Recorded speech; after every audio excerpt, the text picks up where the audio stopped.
Nime sot natyrisht që nuk mund nisnin përveç se me urimin për dy festat bekuara në këtë truall të vllazërisë fetare që është Shqipëria jonë.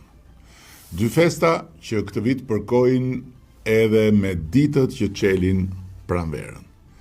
Fitër Bajramin dhe ditën e Novruzit.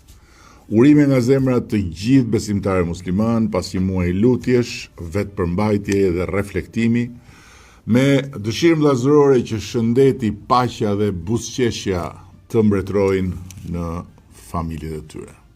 Gëzuar po ashtu të gjithë besimtarëve betashi dhe qoftë dita që simbolizon rilindjen, shpresën dhe fillimet e reja, vetëm e para e një vargu të gjatë ditësh të mbara për ta dhe për dashurit e tyre. Por padyshim uroj që të tilla të jenë edhe ditët që ka përpara Shqipëria jonë dhe jam besim plot se ashtu do të jenë.